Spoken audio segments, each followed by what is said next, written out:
적으시는 게 안 보이는데 땅일까요? 어디서부터 보일까? 지금 이렇게 안 보입니다. 야 이렇게 안 보여? 네, 이렇게. 그럼 혹시 여기는 여기까지 보여? 아니요. 지금 선생님이 딱 손하신 것까지 보여요. 아 여기까지? 네. 오케이. 내가 여기까지 다. 자 얘들아 우리 앞 시간에 체온에 대해서 우리가 좀 이론적으로 살펴봤었어. 주말 동안 복습했겠지 얘들아? 네. 뭐 보니까 1차고 4도 언제 치자고 발표되고 첫 시험이 또 국어대 전날 시험이 1교시가 미리 예고하지만 언어와 매체 난 무조건 어렵게 될 거야. 쌤, 진짜 그냥 50점을 넘을 수 없게 만들어주세요. 50점을 넘을 수 없게? 네. 100점 맞출 시험에서? 네. 하기가 보면 그건 조금 곤란한데. 나 그래도 한 번도 없던 것 같은데 50점을 넘을 수 있게. 야 근데 언어와 매체는 내가 봤을 때 문법을 내면 꼭 그런 학생들이 있어. 문법 매니아 애들이 있어. 그리고 문법의 개념과 원리를 되게 잘 꿰차고 있으면 어떻게 응용을 내도 이 고등학교 수준에서 어릴 때 내는 건 한계가 있거든. 잘 맞더라고. 오히려 변별이 문학에서 많이 변별이 되는 것 같아. 학생들이 문학은 우리 또 그렇게 고득점을 잘 못하더라고. 선생님 한 번도 아직 여기서 수업 안 해봐서 쌤 스타일이 어떤지 잘 모를 것 같아. 학생들 2학년 학생들한테 물어보면 알겠지만 내 수업을 충실하게 들어야지만 고득점을 받을 수 있게 선생님이 냅니다. 무슨 말인지 알겠죠? 네. 선생님이 하는 말에서 또는 수업 내용 중에서 선생님은 좀 문제로 많이 내는 스타일이어가지고 좀 수업 내용을 충실하게 지금 해라고. 지금 선생님이 이제 좀 있으면 출제를 이제 슬슬 할 거거든. 이때가 다 주옥 같은 말들이 막 오고 갈 거야. 그때 하나도 놓치지 말고 잘 들어야겠다. 약간 이런 생각을 하면 도움이 되겠죠. 현진아, 네. 알겠니? 네. 그래. 자, 그러면 오늘 용언에 대해서 한번 학습을 하겠습니다. 자, 우리 앞에서 체안에서 이야기했을 때는 채자가 몸채자라고 이야기했잖아, 그지? 어떤 문장의 뼈대가 되는 말들이었거든. 자, 이번에 용언이라고 하는 이 용자는 쓸 수 있고 활용할 수 있다라는 의미로 보면 돼. 자, 쓸 수 있고 활용할 수 있다, 활용한다. 다시 말해서 가변어에 해당이 된다. 자, 가변어, 우리 국어의 가변어 중에 가장 대표적인 게 용언이죠. 자, 그리고 서술격 조사 이다. 이렇게 가 있지. 자, 그리고 용어는 문장 내에서 상태, 성질, 문작, 작용을 서술하는 겁니다.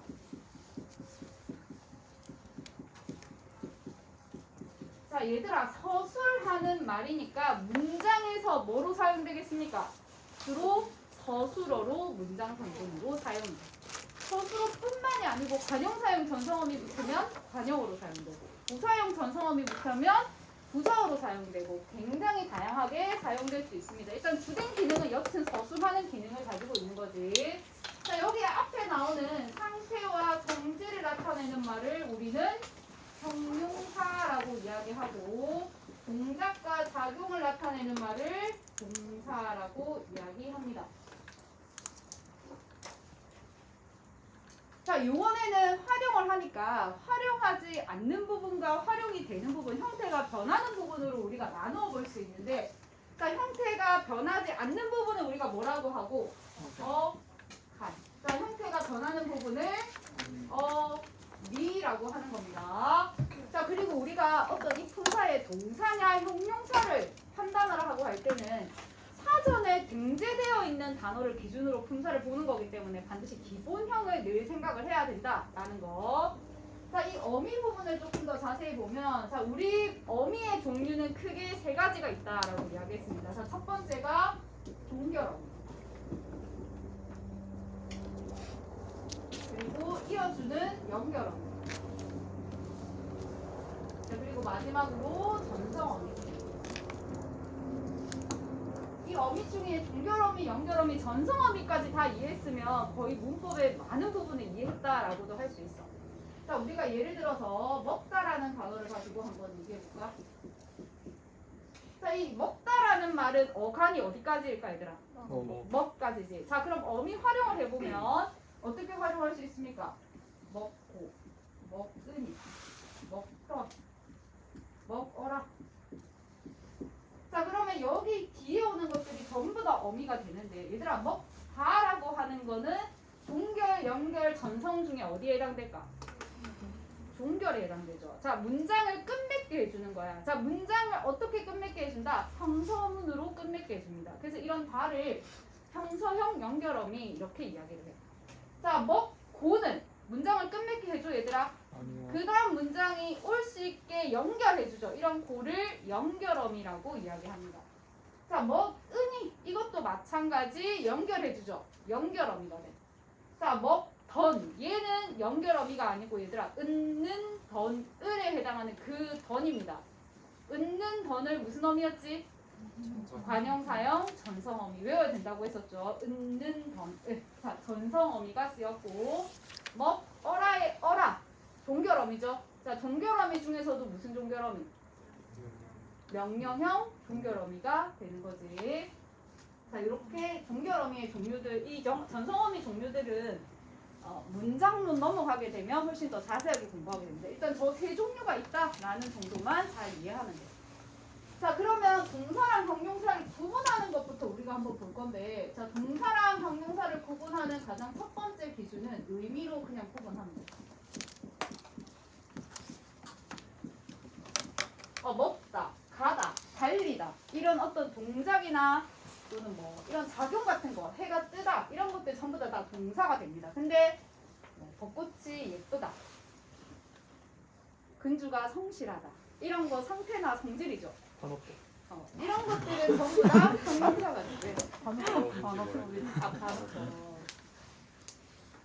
똑똑한데. 자, 근데 의미만으로 구분하지 못하는 경우들이 있어. 예를 들면 뭐 이건 구분할 것 같긴 하다. 자, 자다라고 하는 게 자고 있는 동작을 나타내는 건지 아니면 자고 있는 상태를 나타내는 건지 이렇게 의미만으로 구분하기 어려울 때 가장 잘 쓸 수 있는 구분 방법이 현재 시제 선어말 어미를 넣어보는 겁니다.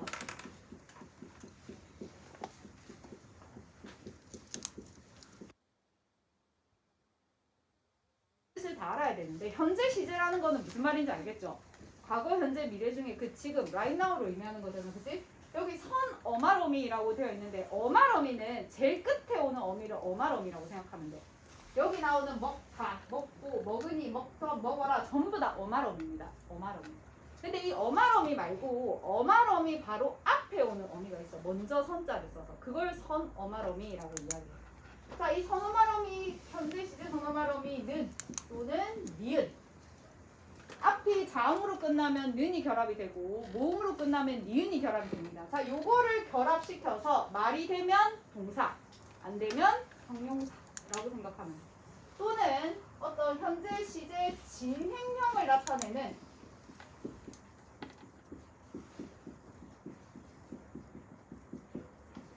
뭐뭐고 있다. 요거를 넣어서 말이 되면 동사, 안 되면 형용사 이렇게 생각하면 됩니다. 자, 그러면 자다라고 하는 것에 현재 시제 선어말 어미를 넣어보면 민수야 어때? 뭐가 돼? 잔다가 되죠. 자, 그럼 얘의 품사는 뭐다? 동사가 된다. 현재 진행형도 쓸 수 있죠. 철수가 짐을 잠을 자고 있다도 되는 거지.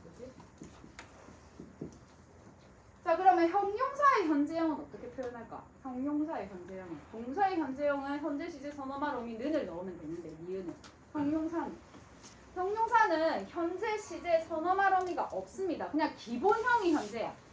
예쁘다가 그냥 현재형이고 착하다가 그냥 현재형입니다. 그래서 기본형이 그냥 현재형이 됩니다. 자, 그리고 형용사는 진행형도 안 되고 이게 가장 대표적인 구분 방법이고 요거를 쓰면 거의 99% 다 해결이 됩니다. 그래서 다른 기준들까지 막 다 외우라고는 안 하는데 요 기준은 특히 얘 거는 확실하게 외워놔야만 돼.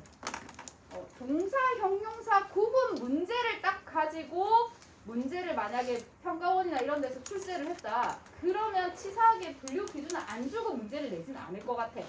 그런데 동사, 형용사에 대한 기본 지식이 있어야만 풀 수 있는 응용 문제들이 꽤 많아. 그럴 때는 얘가 동사인지 형용사인지 구분할 수 있는 기준을 명확하게 주지 않기 때문에 우리가 요거 하나 정도는 꼭 좀 기억을 해두시고 나머지는 요런 게 있구나 라고 생각 정도 해주시면 됩니다. 자, 나머지의 가장 대표적인 게 명령형 어미.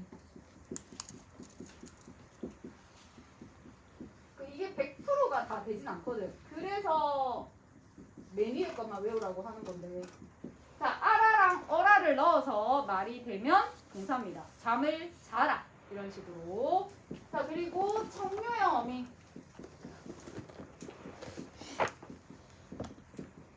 뭐뭐 자를 넣어서 말이 되면 동사입니다. 잠을 자자. 그리고 잠을 자라. 근데 형용사는 어떻게 아무리 해도 다 안 되는 거죠. 기본적으로 형용사가 다 이렇게 좀 제약이 많아. 자, 그래서 거기 프린트 4페이지를 보면 대부분의 동사와 형용사는 현재형 어미의 사용 여부로 구분이 가능하다라고 해도 현재형 어미가 현재 시제 선어말 어미를 이야기합니다. 능과 니은을 이야기하는 거지. 자, 뒤에 넘기면 현재형 어미, 니은다, 는다, 명령형 어미, 알아, 어라, 청유형 어미, 자, 진행, 뭐뭐, 고, 있다. 여기까지 선생님이 설명했고, 자, 그 밑에 목적과 의도를 나타내는 게 있습니다. 러를 넣거나 뭐뭐 려를 넣어서 말이 되면 마찬가지 동사. 그게 안 되면 다 형용사입니다. 그러니까 기본적으로 명사를 넣어서 다 제약이 있으면 거의 다 형용사야. 자, 그 밑에 목적어와 결합되어 있는데 표에 그거는 그냥 X 쳐두고 안 보셔도 됩니다. 자, 그리고 어감과 어미 부분은 아까 설명을 했고, 자, 넘어가서 오늘 본용어과 보조용어 조금 설명을 하겠습니다.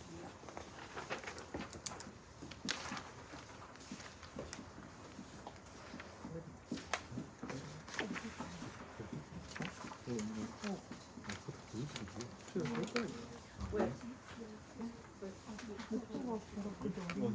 아, 목적어랑 결합? 그게? 그거 이거 어디 치라고 장모님. 아, 이거는. 그 표에서 얘들아 거기 몇 페이지? 5쪽에 표가 있지. 거기 현재의 어미가 빨갛게 되어 있지. 이게 기본적으로 꼭 알아야 되는 거고, 그 밑에 명령, 성류, 진행 정도까지 알아두면 좋고, 그 밑에 목적이나 의도나 이런 게 있구나 이해하면 되고, 목적어와 결합 부분이 맨 밑에 표로 있잖아. 그 부분은 그냥 X 해두고 그 부분은 빼셔도 됩니다. 자, 그러면 이제 본용어 보조용어인데, 자, 우리 문법에 있어서 학생들이 어려워하는 파트들 중에 한 파트라고 할 수 있고, 늘 이런 데서 난이도를 좀 높게 내고 싶으면 잘 끌고 오는 문제라고 할 수 있습니다. 기본 원리는 어렵지 않거든. 기본 원리는 어렵지 않은데 아마 문제를 접하면 학생들이 좀 헷갈릴 만한 요소들이 좀 많은 것 같아요.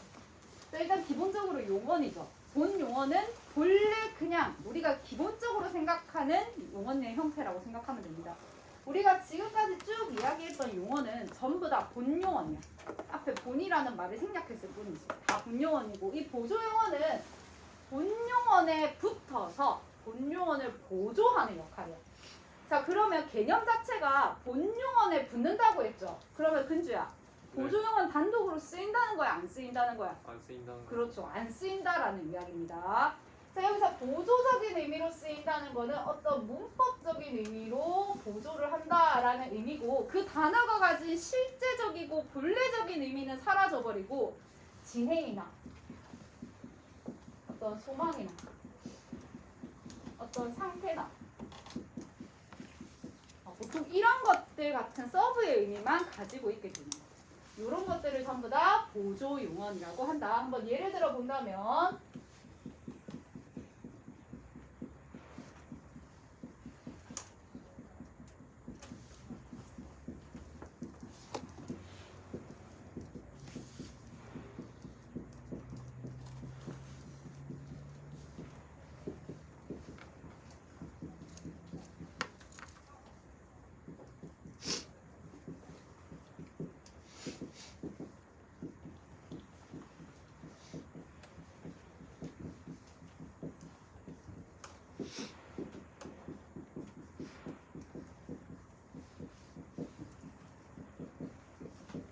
자, 선생님이 지금 총 5개의 문장을 썼는데, 자, 요 개념을 설명하기 위해서 하나 우리가 조금 알아놔야 되는 개념이 있습니다. 바로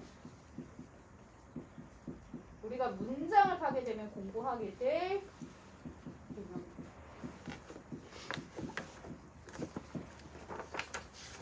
자, 우리 국어에는 첫 문장이라고 하는 것이 있고 겹문장이라고 하는 것이 있어. 자, 폰문장이라고 하는 거는 주어와 서술어의 관계가 한 번만 등장하는 문장입니다.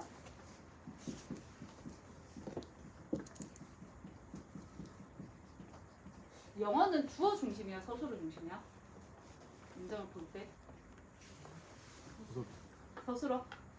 서술어에 많은 게 담겨 있나? 문법 정보 같은 게? 네. 국어도 똑같거든? 그래서 학생들한테 나중에 암긴 문장, 아는 문장 이런 걸 해서 저를 찾으라고 한다면 애들이 자꾸 주어를 찾는데 주어 찾으면 문장 찾기 되게 힘듭니다. 우리 국어는 서술어 중심으로 찾아야 되고 서술어에 굉장히 많은 문법 정보들이 다 담겨 있다라고 생각하면 돼요.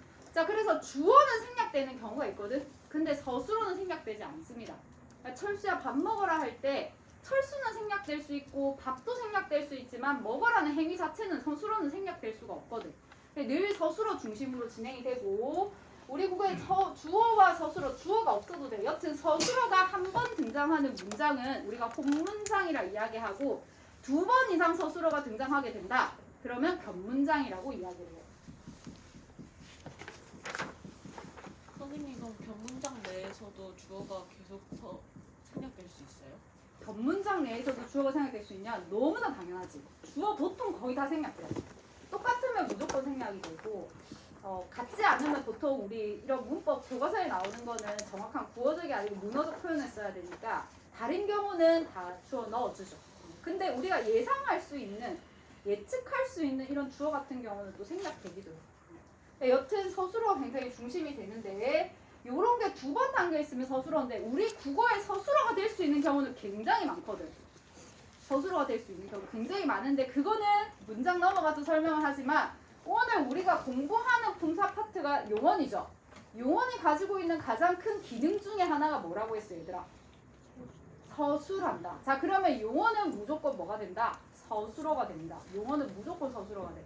그럼 다시 말해서 용언이 문장에서 한 번 쓰였다. 그 문장은 서술어를 하나 가지고 있는 거야. 근데 용언이 문장에서 2번 쓰였다. 그러면 그 문장은 서술어가 몇 개다? 2개다. 그럼 문장 구조도 어떻게 된다? 견문장이다. 요거를 기본적으로 좀 이해하고 있어야 됩니다. 자, 다시 우리가 용언이라고 하는 거는 전체적인 문장에서 어떤 주어의 상태나 성질이나 동작이나 작용을 서술하는 말이야. 그렇기 때문에 용언은 무조건 문장 전체에서 서술어로서의 문장 기능을 합니다. 알겠죠? 자, 그래서 이 한 문장에 용언 하나가 쓰였다. 그러면 이 문장은 서술어를 하나만 가지고 있다. 본문장이다. 이렇게 이야기해요. 자, 근데 이 문장 전체에서 용언이 2개 이상 쓰였다. 그러면 이 문장은 서술어를 각각 가지는 거야. 2개를 가지는 거고 견문장이라고 이야기합니다. 자, 근데 선생님이 지금 이렇게까지 이야기했을 때 용언은 본용언을 전부 다 기준으로 한다라고 생각해야 돼. 본용언을 기준으로. 다시 말해서 본용언이 2번 쓰였다. 우리가 이것을 본용언 구성이라고 하는데 본용언 구성으로 쓰였으면 이 문장은 무슨 문장이 된다? 견문장. 자, 근데 본용언 보조용언으로 쓰였으면 이 문장은 서술어 하나로 인정을 합니다. 본용언 보조용언은 서술어 하나. 그래서 본문장 이렇게 이야기를 해야 돼. 문장 구조 자체가 완전 다른 거죠. 자, 한번 보면 자, 철수가 밥을 먹는다. 자, 이 문장에서 용언은 어디에 있습니까? 먹는다. 여기 하나 있죠. 자, 그럼 이 문장은 서술어가 몇 개다? 서술어 하나잖아. 그지? 본문장이야. 이 문장.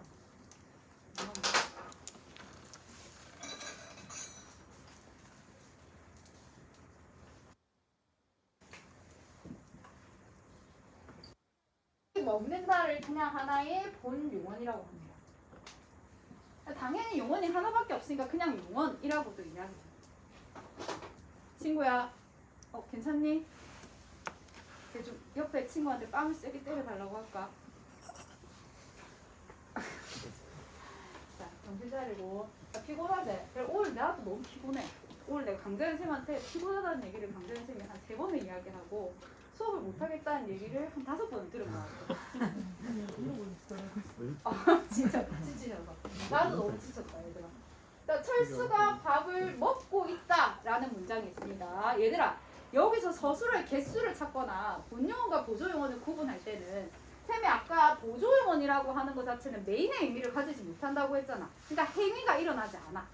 이 보통 용어는 이 본용어, 보조용어 구성 보통 동사에서 다 일어난다라고 생각하면 되거든. 형용사도 정말 일어나기도 하지만 드물고. 자, 그러면 행위가 2번 일어나면 본용어, 본용어. 행위가 한 번만 일어나면 그냥 본용어, 보조용어라고 생각하면 됩니다.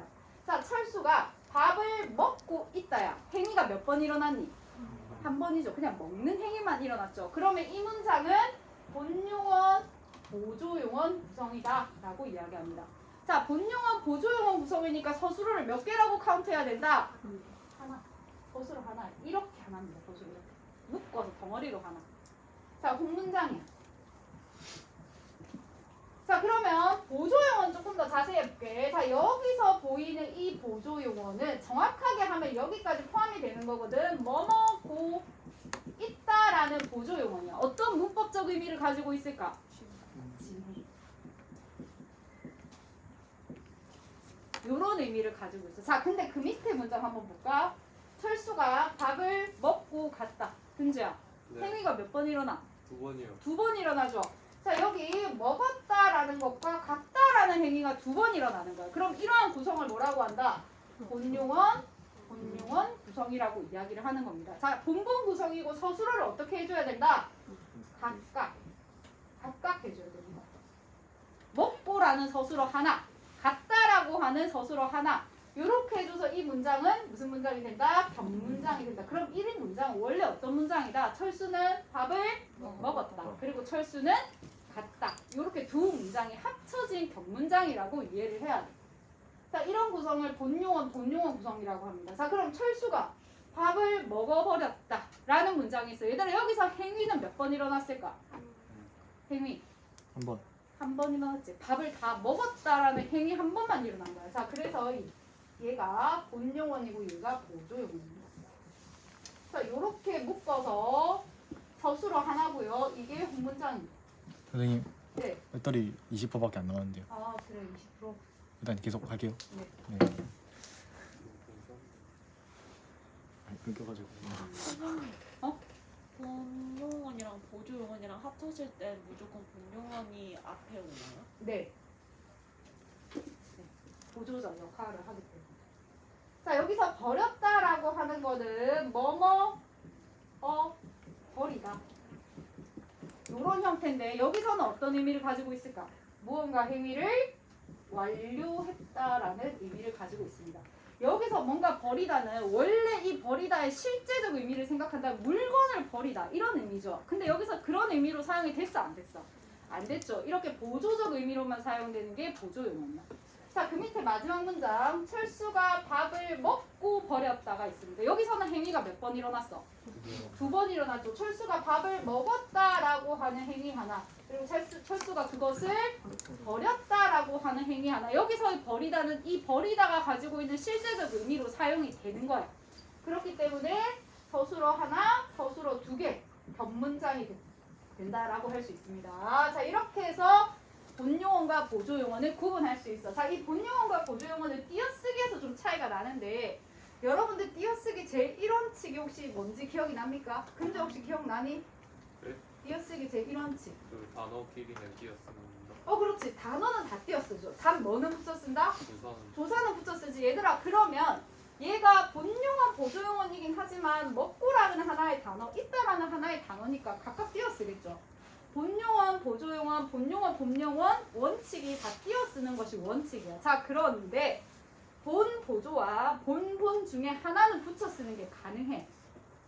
붙여 쓰는 게 가능해. 그러면 우리가 띄어쓰기 원칙 중에서 붙여 쓰기가 가능한 경우는 어떤 경우냐면 박상희, 선생님 각각 다른 단어죠. 고유명사랑 보통명사 각각 다른 단어잖아, 그지? 띄어쓰는 게 원칙이거든. 단어는 다 띄어써야 되니까. 하지만 붙여 쓰는 것도 허락해. 왜냐면 밀접한 관련을 좀 맺고 있으니까. 마치 하나의 소리, 의미 덩어리처럼 쓰인다라고 생각을 해서. 그럼 여기서 본본과 본보조 중에 좀 더 하나의 의미 덩어리를 이루는 것 같은 건 어떤 것 같아요, 얘들아? 본보조가 하나의 의미 덩어리를 이루는 느낌이 더 많이 들어요. 그래서 본보조는 붙여 쓰는 것도 허용하고 있습니다. 자, 그래서 먹고 있다 같은 경우에 이렇게 띄었어야 되지만 이렇게 하는 것도 가능하다라는 거예요. 자, 그런데 만약에 이런 경우는 안 돼. 여기에 만이라고 하는 조사가 들어가는 경우는 무조건 띄었어야 됩니다. 조사가 들어가는 경우. 그러니까 먹고만 있다는 다 붙여 쓸 수 없고 먹고만 있다. 이거는 누가 봐도 덩어리로 띄어지는 느낌이라서 이렇게 보조사나 부서가 들어가는 경우는 다 이렇게 띄어 써줍니다. 근주야 네. 이해했나? 네. 자, 거기 한번 프린트를 보시면 보조용언의 종류가 다 나오죠. 버리다, 주다, 있다, 보다, 씹다, 않다. 그래서 각각의 의미들이 나오는데 이거 하면 애들이 늘 물어보는 게 선생님 이거를 다 외워야 되나요? 라고 물어봐. 근데 외우면 좋겠지만 어떻게 이걸 다 외우겠니? 그지? 자, 근데 요렇게는 할 수 있어야 돼. 얘를 한번 보면 수지가 피자를 다 먹어버렸다. 이 먹어버렸다를 보고 이게 본용언, 보조용언 구성이다.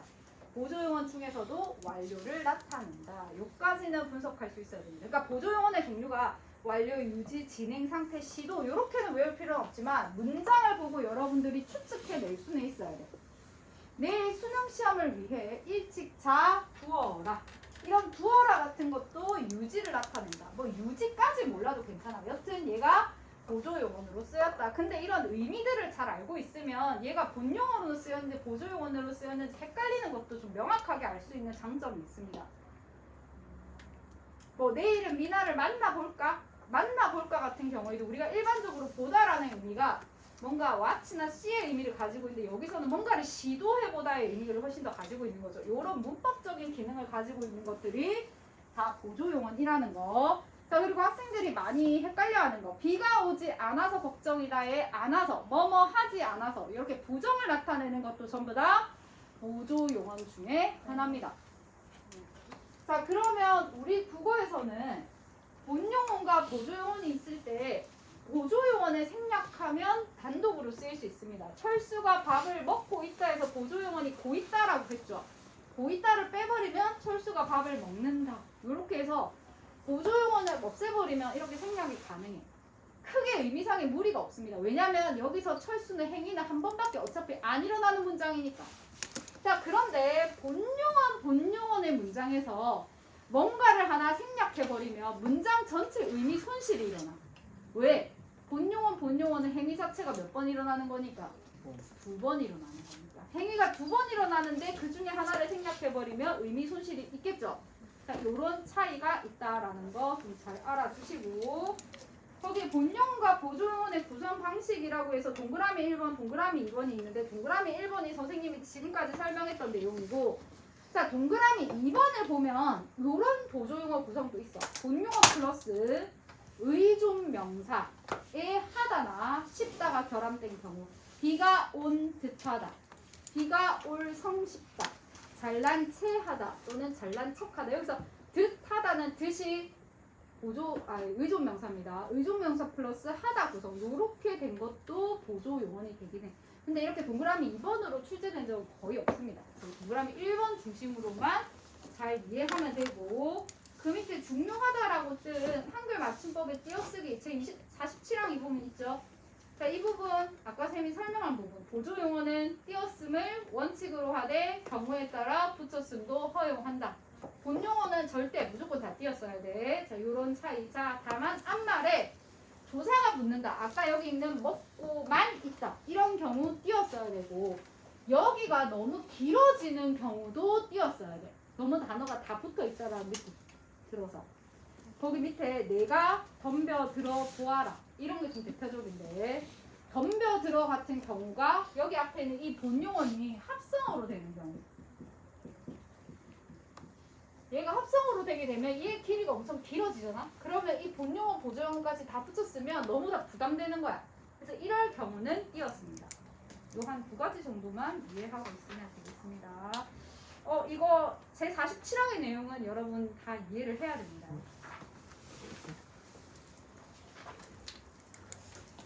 얘들아, 정신 차려라. 괜찮나? 힘드나?